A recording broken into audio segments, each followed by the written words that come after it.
A lo largo de la historia, grandes obras literarias han retratado los dilemas más profundos del ser humano: el conflicto, la pérdida, el amor y la esperanza. Desde las historias de Homero hasta los amores trágicos de Shakespeare, pasando por la valentía femenina de Mujercitas o la conmovedora esperanza del diario de Ana Frank, todas coinciden en lo esencial: las decisiones que marcan destinos, el dolor que transforma y la esperanza que resiste. Esas historias nos impactan porque reflejan verdades universales: la lucha entre la caída y la redención, la oscuridad y la luz. Sin embargo, más allá de la literatura, la Biblia nos ofrece relatos reales que no solamente conmueven, sino que transforman. Y uno de ellos es el libro de Ruth. Aquí, aunque es una sencilla y breve historia, es profundamente espiritual. Narra la vida de una familia común en tiempos de crisis, marcada por el duelo, la pérdida y decisiones difíciles. Pero también es una historia de gracia, fidelidad y redención. En muchos estilos, esta historia de Ruth es nuestra historia. Y hoy comenzamos una nueva serie titulada Volviendo a Dios, basada en este poderoso libro de Ruth, porque incluso, hermanos y hermanas, en medio del dolor y el silencio, Dios sigue obrando. Y cuando todo parece perdido, su gracia provee de caminos inesperados. El primer mensaje se titula Cuando el dolor nos hace volver. Y está centrado, evidentemente, como acabamos de leer en Ruth capítulo 1, porque muchas veces, hermanos, en medio del quebranto donde nos vemos, solvemos o perdemos la vista a no escuchar la voz de Dios. Porque la pérdida, el dolor, nos impulsa a cerrar nuestros oídos. Y la única manera de uno sanar ese dolor es regresando al punto original. Y esto lo vamos a ver en 4 movimientos del texto. Primero veremos las decisiones que traen dolor, en los versos 1 al 5. Luego veremos un retorno movido por la esperanza, en los versos 5 al 6.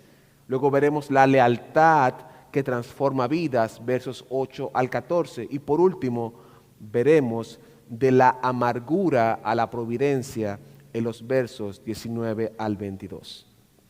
La idea que quiero que quede en sus mentes y corazones es que la falta de fe nos conduce a decisiones dolorosas, pero la gracia de Dios siempre ofrece un camino de regreso y redención. Yo le invito a que juntos oremos al Señor. Padre amado y Dios todopoderoso, a pesar de mí, a pesar de mis faltas, de mis errores, Padre, edifica tu iglesia para tu gloria y para tu honra. En el nombre de Jesús. Amén. Pero vamos a dar un pequeño contexto del libro. El libro de Ruth es probablemente una de las historias bíblicas más conocidas.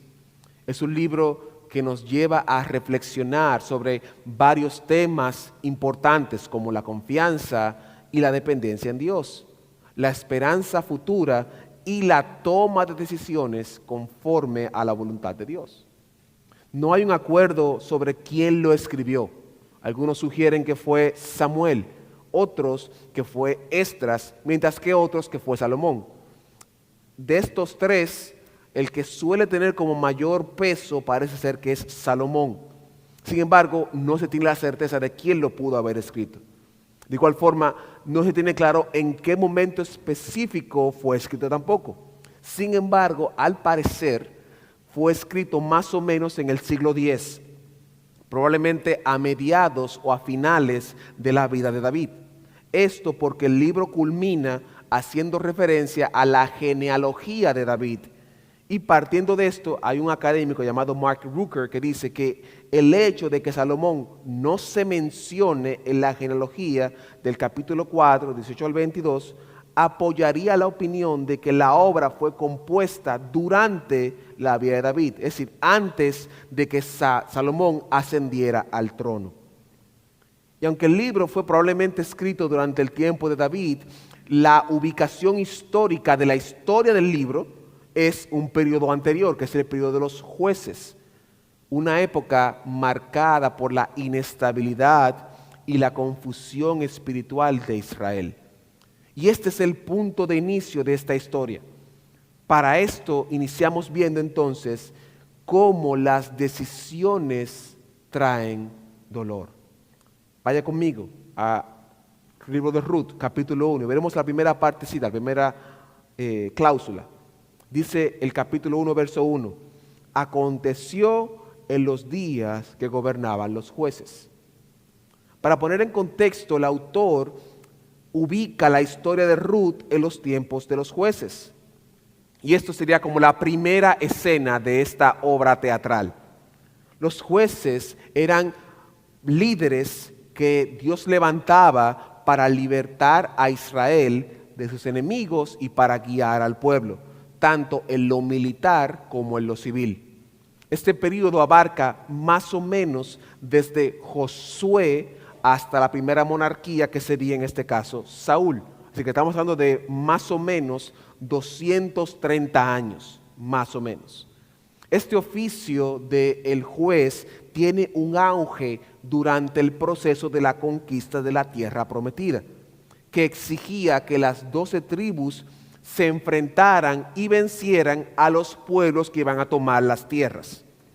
En otras palabras, durante el tiempo de los jueces, Israel no era una nación, era más que todo un conjunto de tribus que estaban en un mismo lugar y que se subdividían las tribus entre clanes o familias. Ellos evidentemente tenían un idioma en común, costumbre en común, pero en cierta medida se autogobernaban cada tribu.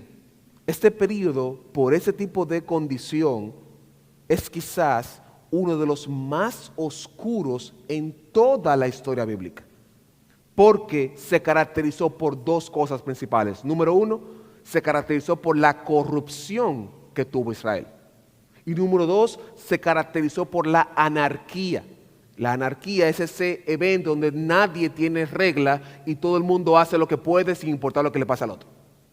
Entonces, la corrupción se ve en un patrón claro y repetitivo a través de todo el libro.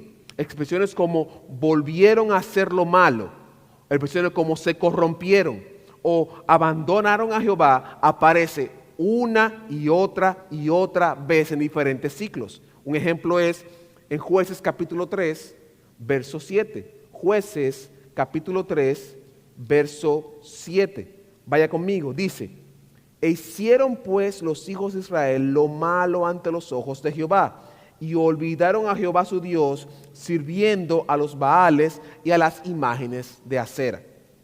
Otro ejemplo está en Jueces capítulo 10, verso 6.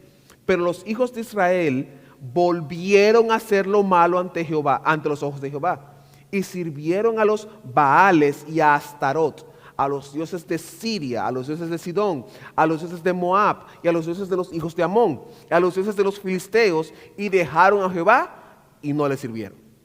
Entonces, en respuesta a estas acciones de rebeldía, Dios castigaba, ya sea con eventos naturales, como un ciclón, un huracán, etc., o la opresión de otros pueblos. Y estos se definían en 7 ciclos, que era una secuencia donde el pueblo peca, Dios los castiga, Dios levanta a un juez, el juez los libera y el pueblo vuelve a apartarse una y otra vez. Y eso pasa en el libro de de Jueces 7 veces. Es decir, que vemos este comportamiento de corrupción. Pero en cuanto a la anarquía, la evidencia más clara está en el capítulo 21, 25 de Jueces. Vaya conmigo, capítulo 21, 25 de Jueces, que dice la palabra del Señor.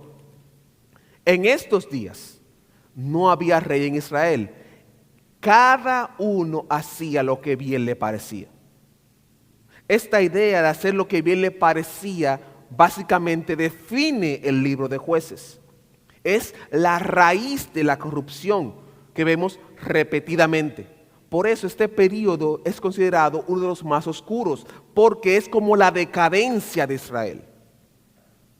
Es cierto que más adelante vemos idolatrías como nunca, pero el periodo de Jueces es una cosa prácticamente absurda, el nivel de corrupción que había.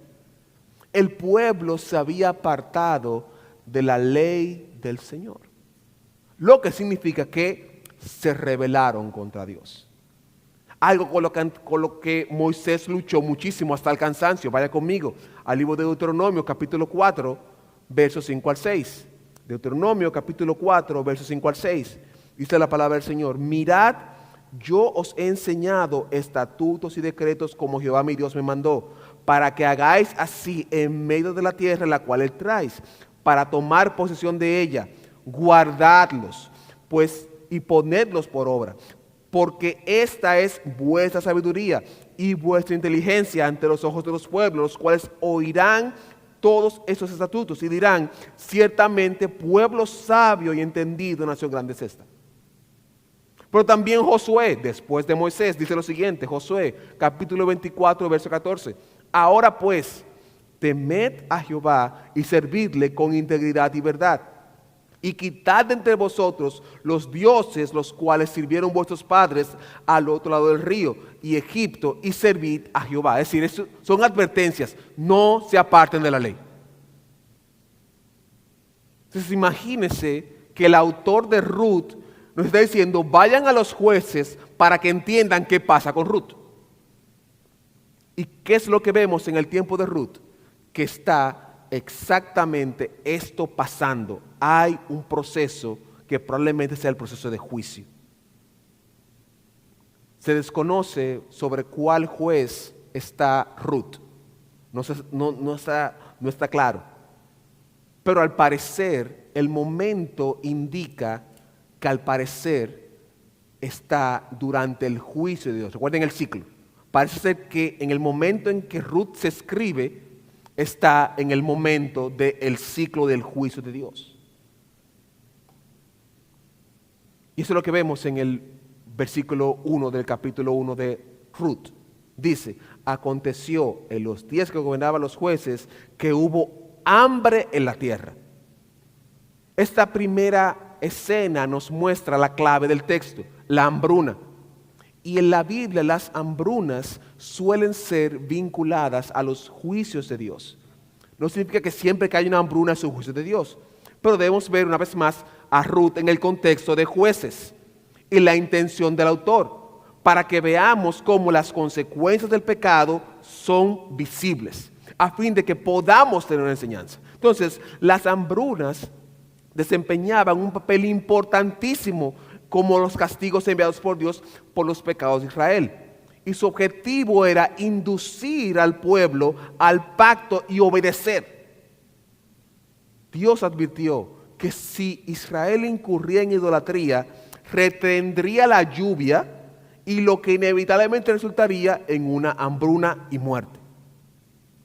¿Se ve? Entonces, partiendo de esto, entramos en lo que puede ser más la historia, que es lo que pasa en el capítulo 1, 1 y 2. Aconteció en los días que gobernaban los jueces, que hubo hambre en la tierra, y un varón de Belén de Judá fue a morar a los campos de Moab, él y su mujer y sus 2 hijos.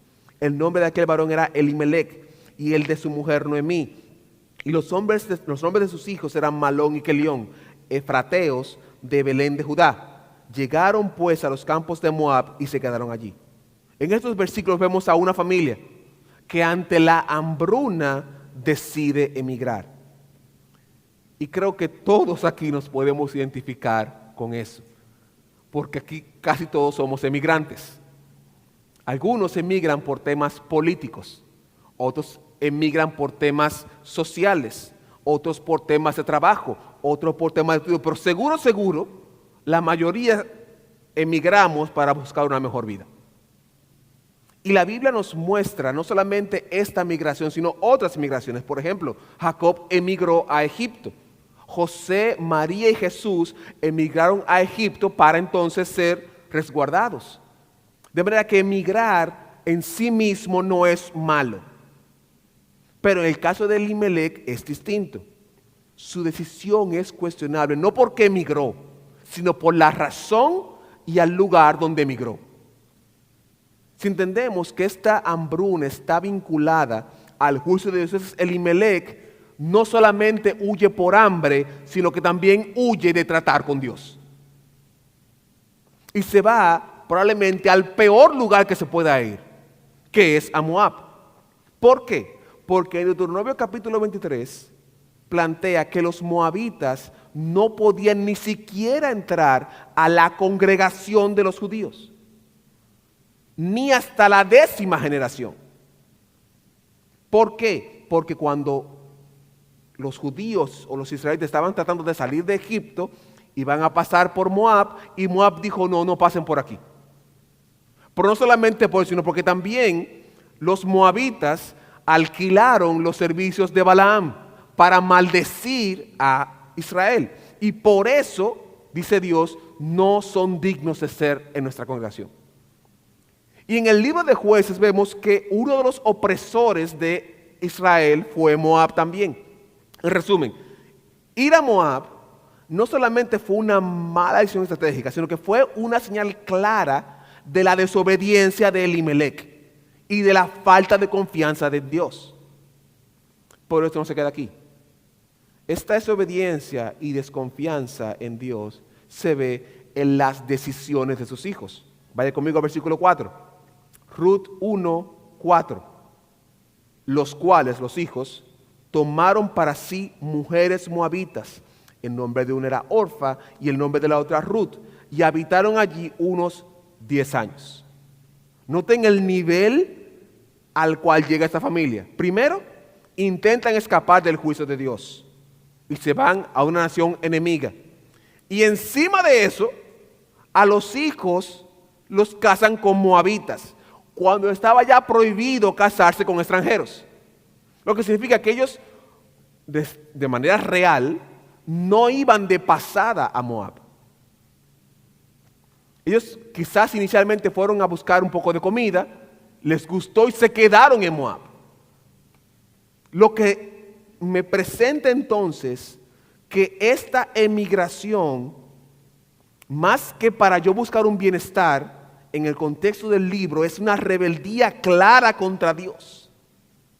Y representa esa desobediencia, y esa desobediencia, hermanos y hermanas, tiene consecuencias. Verso 3 al 5 del capítulo 1. Y murió Elimelec, marido de Noemí, y quedó con ella, con sus 2 hijos, los cuales tomaron para sí mujeres moabitas. El nombre de una era Orfa, el nombre de la otra era Ruth, y habitaron allí unos 10 años.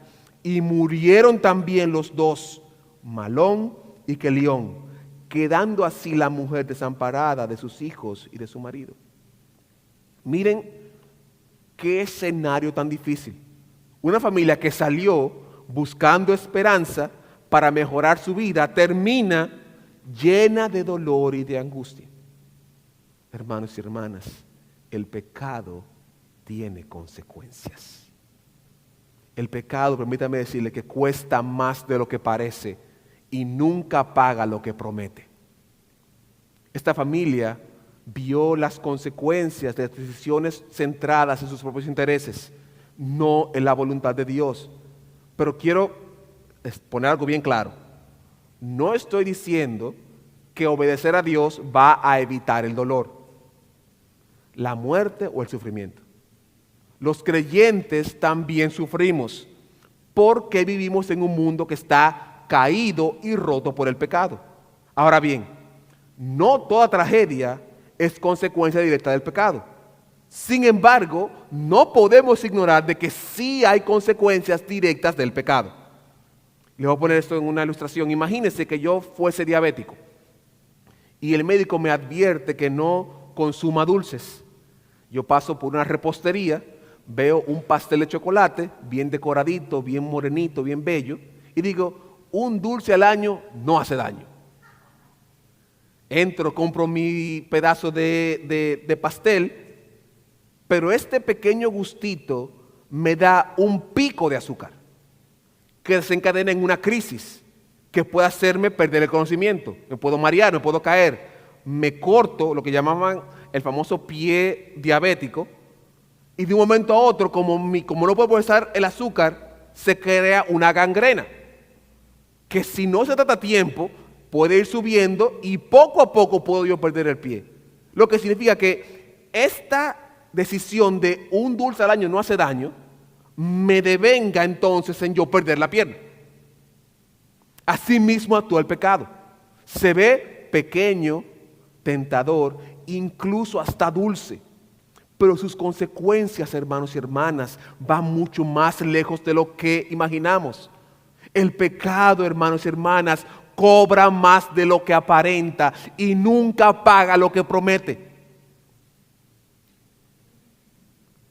Bromeando a veces con mi esposa, a veces pensamos en Eva tomando la fruta, que probablemente la fruta se veía bonita, rojecida, llena, hermosa.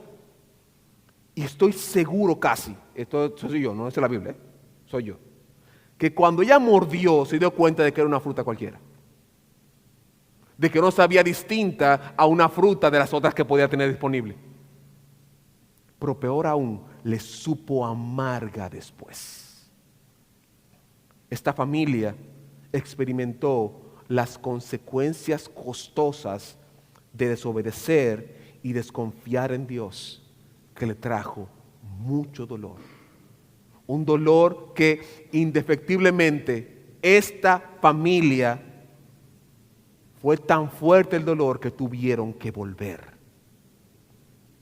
Pero no solamente eso, porque hay decisiones, hermanos y hermanas, que hasta nos pueden incapacitar de hacer cosas. Y esos momentos difíciles que sabemos que lo hicimos mal, que nos hacen recapacitar y pensar qué fue lo que hicimos. Sin embargo, aún tomemos decisiones erróneas, en nuestro caminar de fe hay destellos de esperanza. Y esta es la segunda escena de este gran drama. Vemos cómo se da un retorno que es movido por la esperanza. Vaya conmigo, versos 6 y 7 del capítulo 1. Dice la palabra del Señor: entonces se levantó con sus nueras y regresó de los campos de Moab, porque oyó en el campo de Moab que Jehová había visitado a su pueblo para darles pan. Y salió pues del lugar donde había estado, y con ella sus dos nueras, y empezaron a caminar para volverse a la tierra de Judá. En esta segunda escena se da un giro a la historia. Dios visita a su pueblo proveyéndoles de pan.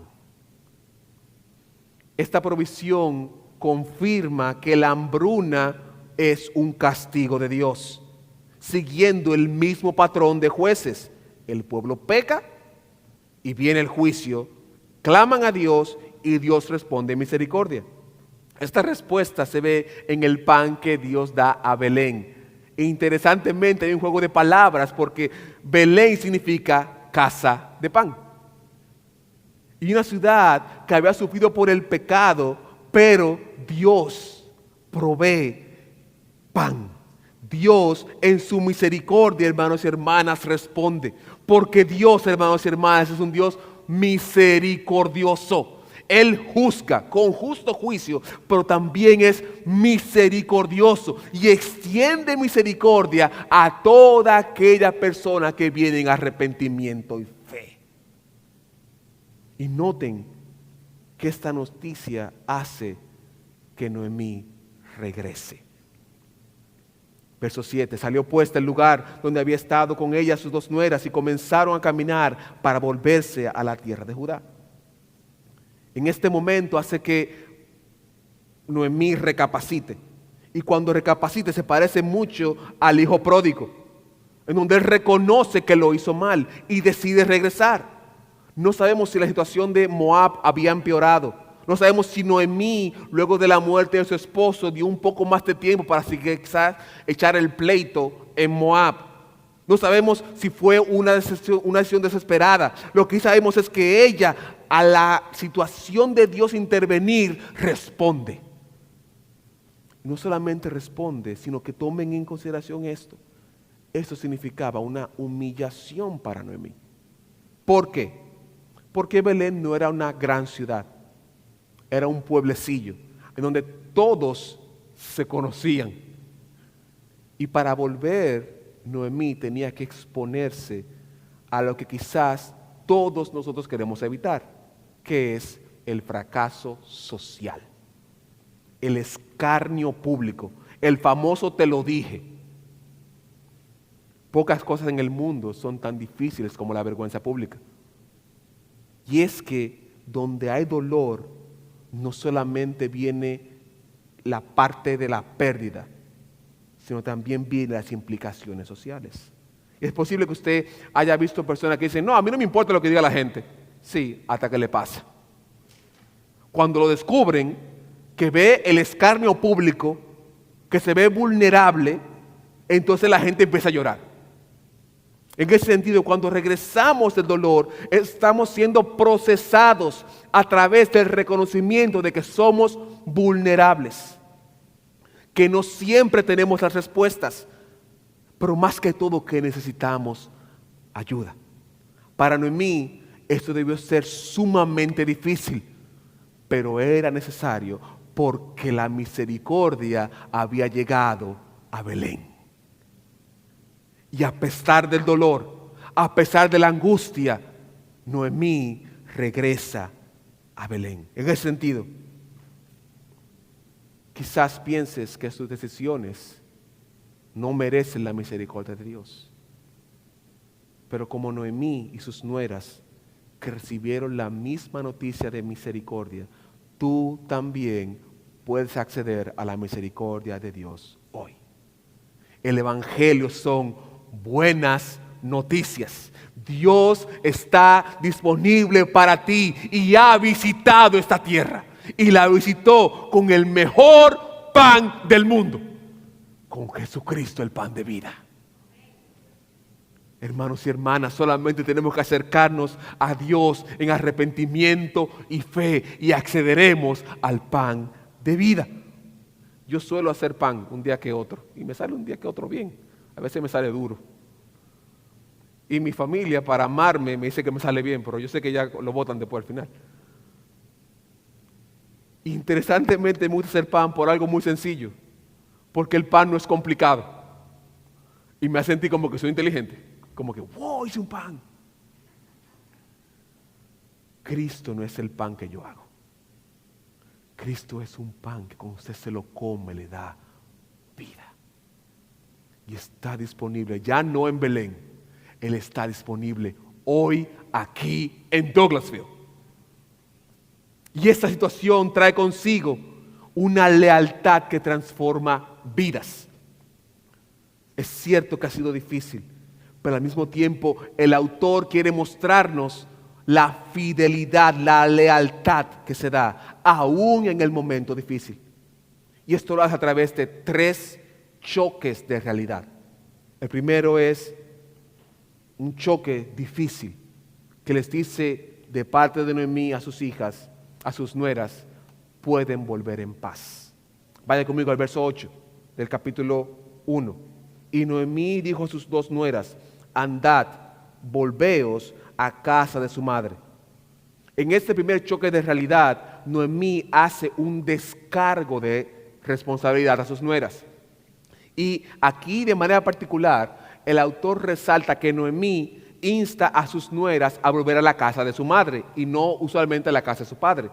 Porque esto lo que significaba es se pueden casar. Vuelvan a la casa de su mamá para que entonces puedan encontrar un cortejante que venga y las busque. Y reitera en el verso 8, dice, 8 y 9, Jehová haga con vosotras misericordia como la habéis hecho con los muertos y conmigo. Os conceda Jehová que halléis descanso cada una en casa de su marido. Luego las besó y ellas se alzaron su voz y lloraron. Imagina esta escena. Están saliendo de Moab, están caminando y de un momento a otro Noemí se voltea y le dice, hijas, váyanse, no hay problema, Dios las bendiga. Y esta escena es muy enternecedora y presenta a Noemí como alguien que reconoce a Dios en medio de su dificultad. Y tome en consideración que Noemí ha perdido esposo e hijos en un viaje que se suponía que iba a ser para mejor. Y aún así, Noemí pone a Dios como aquel que puede hacer bien aún a estas moabitas que era un pueblo rechazado por Dios. Estas moabitas amaban a Noemí. Y eso se ve en este momento tan enternecedor de lloro y alzar la voz. Y no solamente, sino también se ve en su respuesta. Verso 10. Y le dijeron, ciertamente nosotros iremos contigo a tu pueblo. Eso fue una respuesta contundente. Ambas jóvenes amaban a Noemí y preferían dejar todo y quedarse con esa señora. Pero ante esta negativa de estas dos jóvenes, viene el segundo choque de realidad. Verso 11 al 14. Y Noemí respondió, volveos, hijas mías, ¿para qué habéis de ir conmigo? ¿Tengo yo más hijos en mi vientre que pueda ser vuestros maridos? Volveos, hijas mías, e idos, porque ya yo soy vieja para tener marido. Y aunque dijese, esperanza tengo, y esta noche estuviese con marido, y aún diese a luz hijos, ¿habríais vosotras de esperarlos hasta que fuesen grandes? ¿Habías de quedaros sin casar por amor a ellos?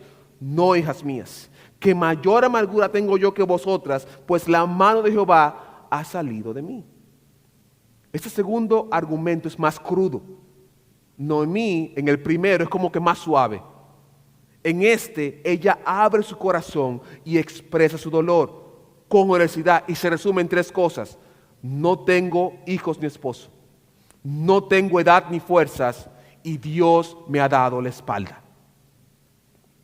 Noemí no solamente enfrenta la pérdida, sino también ella experimenta la sensación de sentirse inútil, olvidada y sola. Hermanos y hermanas, así también nosotros nos sentimos a veces.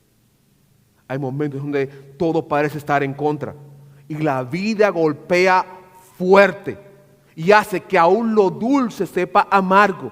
Quizás, hermano y hermana, has perdido algo valioso, una relación, un familiar, un trabajo, la salud, estabilidad, lo que sea, y has llorado tanto que ya no te quedan más lágrimas. Es probable que hayas tenido una situación tan difícil que ya tus huesos están rechinando del dolor. Lo que Noemí está diciendo, ya no me queda más. Estoy en el punto de quiebre, estoy agotada, quebrantada, no siento a Dios. Estoy sola, hermano y hermana, y es válido decir, ¿dónde está Dios? Si usted está en un momento difícil y usted dice, Dios, ¿dónde estás? Eso es válido, porque vivimos en un mundo que está roto, donde el dolor es el resultado de un sistema que está dañado, hermanos. Sin embargo, Dios sigue obrando aún en el momento de amargura. Porque recuerden que en el versículo 6, Jehová había visitado a Belén para darles pan. Así que aunque no lo veamos, Dios está trabajando. Y Dios está trabajando en lo más sencillo, creando pan. Dios está trabajando en proveerles a ustedes de lo que Él necesita. Entonces, este choque de realidad genera la separación de la familia. Verso 14. Y ellas alzaron otra vez su voz y lloraron. Y Orfa besó a su suegra, mas Ruth se quedó con ella. Esa separación de Orfa y Ruth ha sido interpretada de muchas maneras. Y por lo general, Orfa es la mala de la película y Ruth es la heroína. Y aunque efectivamente Ruth se convierte en una bendición para Noemí, pienso que no es justo juzgar a Orfa como la mala. Primero, porque el texto no la condena. Y número dos, porque ella sí quería irse, pero evidentemente Noemí no quería. Así que desde una perspectiva lógica, ella está obedeciendo a Noemí. Sin embargo, cuando lo enfocamos dentro del contexto del Evangelio, Orfa representa a quienes frente a la dificultad deciden volver atrás.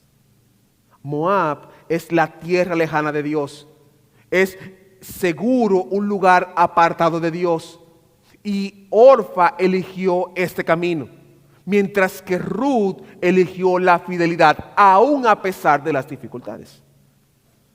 El Evangelio no es fácil, pero lo único que lleva a la vida eterna es el Evangelio.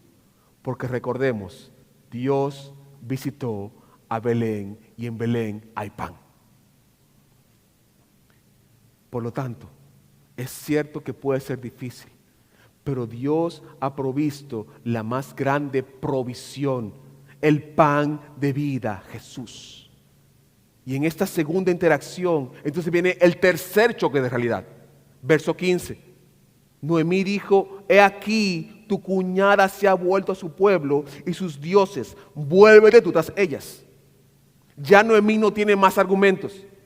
Y primero apeló al interés de sus nueras. Luego apeló a su propia incapacidad. Y ahora está diciendo: tú y yo no tenemos nada juntos. Hermano, mire, fue fuerte. Tu lugar, está diciendo Noemí, no es conmigo. Mi pueblo no es tu pueblo. Y mi Dios no es tu Dios. Haz lo mismo que tu cuñada y vete. ¿Se ve? Ya no tenemos nada en común. Vete. Imagine esa escena, hermano. Es una escena dramática. Imagínese a Ruth mirando un poco atrás y viendo cómo Orfa se está yendo. Y ella, su suegra dice: no, vete, que no te quiero conmigo, que no tenemos nada en común. No somos familia. Ya, deja esto. Sin embargo, viene uno de los discursos más hermosos de toda la Biblia, donde se ve la lealtad de Ruth. Verso 1, 16. Respondió Ruth: no me ruegues que te deje y me aparte de ti. Aquí vemos cómo Ruth es enfática. Y cuando vemos esto en los originales, es como que Ruth levanta la voz por encima de él y dice: no me voy. No me lo pidas. No me voy. Y luego verso 16 dice: respondió Ruth: no me ruegues que te deje, que me aparte de ti, porque donde quiera que tú fueres, iré yo. Donde quiera que tú vivieres, viviré. Tu pueblo será mi pueblo y tu Dios será mi Dios. Donde tú murieres, yo moriré. Y allí seré sepultada 7 pies bajo la tierra contigo. Aún me haga así Jehová y me añada, que solo la muerte hará separación entre tú y yo. Así que lo lamento, Noemí, aquí no vamos a morir todos juntos. Esta respuesta, hermanos y hermanas, más que una respuesta de apoyo a Noemí, es una declaración de fe. Es un compromiso que incluye no solamente quedarme contigo, comprometerme de por vida, sino adoptar a tu pueblo y a tu Dios. Ya yo no soy moabita, yo soy israelita contigo. Reconoce a Dios. Recuerden, Noemí dijo: vuélvete a tu pueblo, a tu Dios. ¿Y qué dice Ruth? No, ese no es mi Dios. Yo dejo todo por el Dios de Israel. Yo dejo todo por tu pueblo, porque ahora ese Dios es mi Dios. Y es tan impactante la respuesta que Ruth se quedó sin respuesta. Hermanos y hermanas, Dios demanda de nosotros una entrega total. Filipenses 3, 7 al 8. Pero cuantas cosas eran para mi ganancia, las he estimado como pérdida por amor a Cristo. Y ciertamente aún estimo todas las cosas como pérdida por la excelencia del conocimiento de Cristo Jesús, mi Señor, por el cual lo he perdido todo y tengo todo por basura para ganar a Cristo. La pregunta surge, ¿has dejado todo por Cristo? ¿Es Él tu entrega total? La fidelidad de Ruth nos invita a reexaminar nuestra propia fe. Esta respuesta de Ruth es tan contundente como dije que Noemí se quedó sin palabras. Verso 18. Viendo Noemí que estaba tan resuelta, no dijo más. Hermanos y hermanas, de manera metafórica voy a hablar ahora. ¿Alguna vez has puesto a Jesús en silencio con tu convencimiento de seguirle? ¿Has tomado una decisión tan contundente que Jesús no tenga argumentos para eliminarte? Lo digo una vez más de manera metafórica. Han sido tan contundentes que han convencido al mismo Jesús de que tú estás en esto 100%. Hermanos y hermanas, el Evangelio nos pide todo o nada. Y esto es lo que da entonces paso a que pasemos de la amargura a la providencia. Verso 19. Y anduvieron pues ellas dos hasta que llegaron a Belén. Y aconteció que habiendo entrado de Belén, toda la ciudad se conmovió por causa de ellas. Y decían, ¿no es esta Noemí? Esta fue la parte en la cual Noemí tuvo que enfrentar el regreso a su pueblo natal. Han pasado 10 años, salió con esposo e hijos y ahora regresa acompañada de una extranjera moabita. Imagina ese momento. La gente ve a Noemí y le dice, ¿no es esta Noemí? Lo que me puede sugerir que la apariencia física de Noemí había cambiado. Imagínese, quizás Noemí fue rozagante, salió rozagante y ahora llega a lo más seguro delgada, cansada, el rostro marcado por el dolor, de momento envejecida, con canas, aunque las canas son preciosas, pero parece ser que viene con una tristeza en los ojos. Y aunque el regreso era necesario, no era fácil. Volver con las manos vacías no es sencillo, pero recordemos, Dios había visitado a Belén.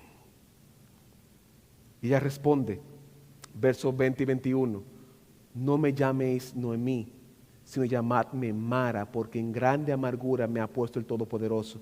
Me fui llena por Jehová y me ha vuelto con las manos vacías. ¿Por qué me llamaréis Noemí, ya que Jehová ha dado testimonio contra mí? Aquí Noemí hace un juego de palabras muy revelador, porque el nombre de Noemí significa placentero, dulce.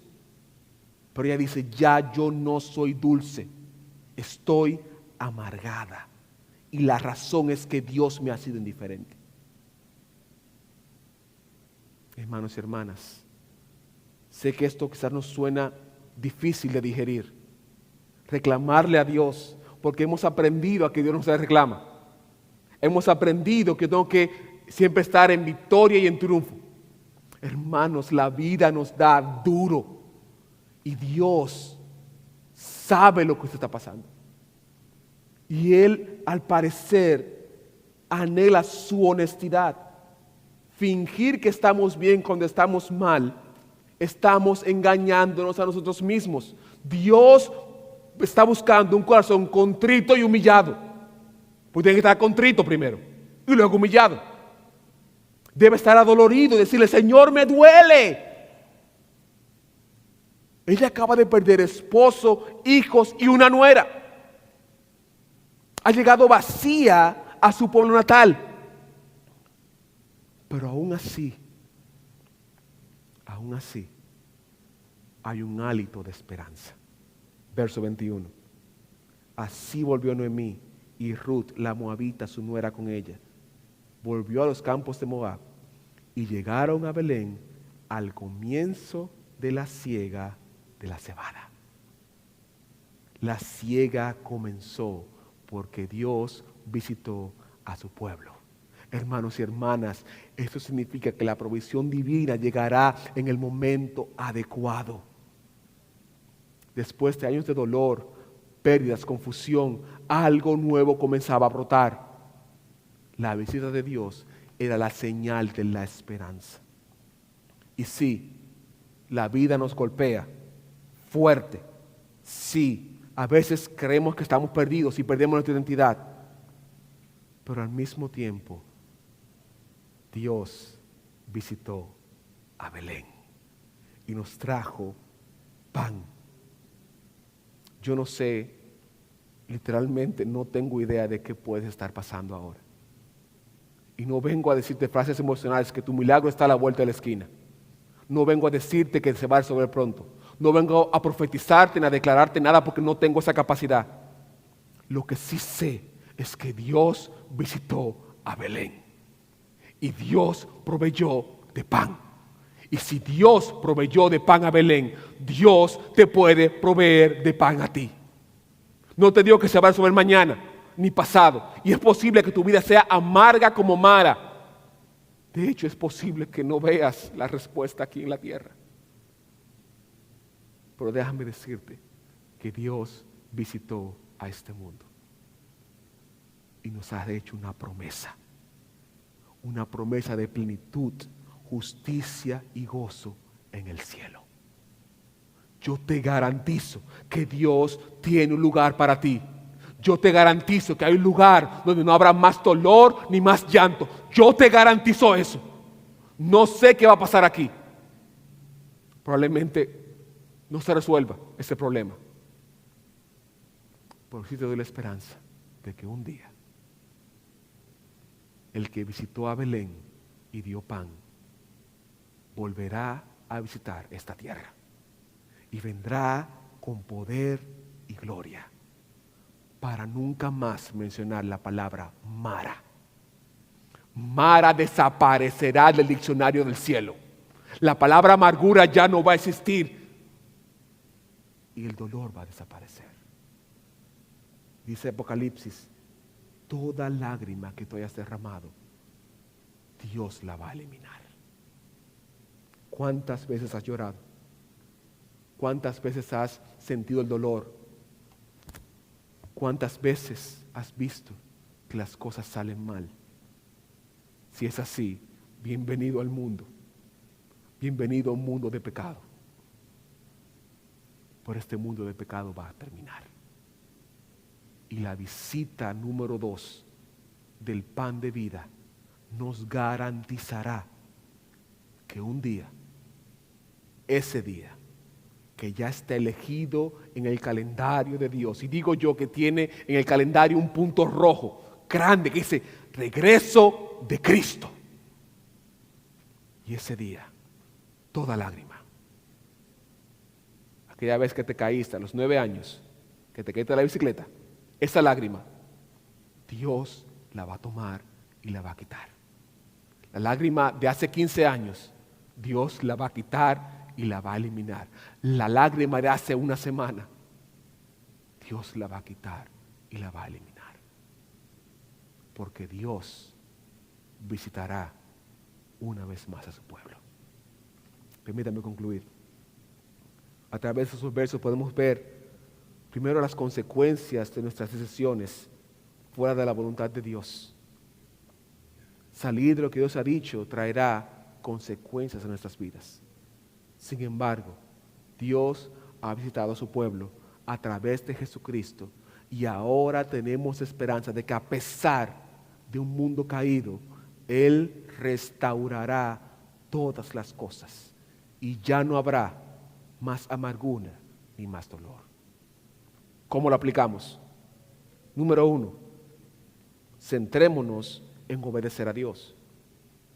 El pecado siempre nos costará más de lo que pensamos y jamás cumplirá lo que promete.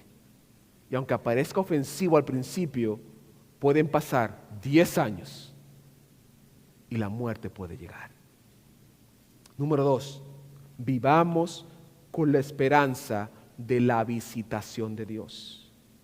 Hermanos y hermanas, hay una segunda visita pendiente de Dios. Esa segunda visita será cuando venga el pan de vida, que una vez más volverá y nos dará la provisión necesaria para la eternidad. Y por último, número 3, entreguémoslo todo a Cristo. Confiemos en el Señor. Aún en el momento difícil, confiemos en el Señor. Número 4, esperemos la provisión de Dios con fe.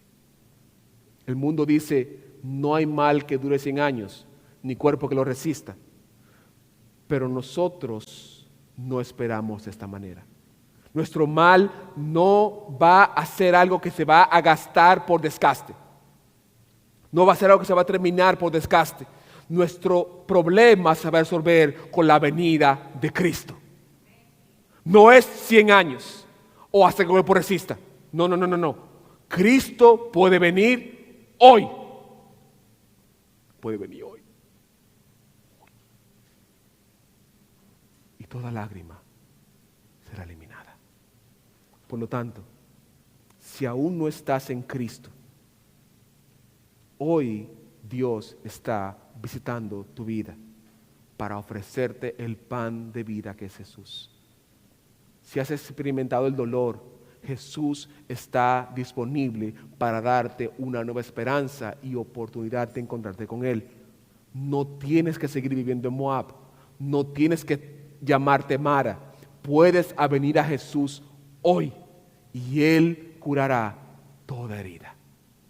Y número 2, si estás en la fe y has experimentado el dolor y tus esperanzas en Dios se han reducido, puedes venir a Jesús hoy.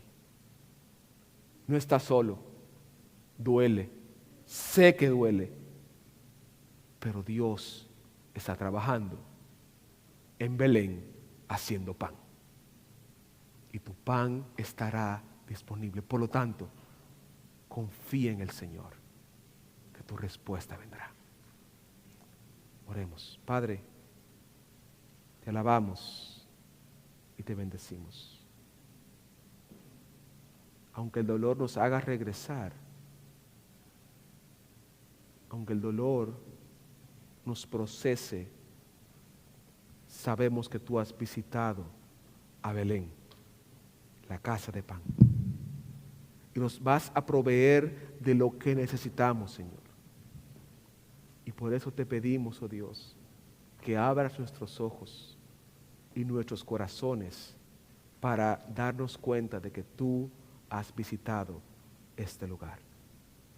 Ayúdanos, oh Dios, en el nombre de Jesús. Amén. Amén. Dios les bendiga.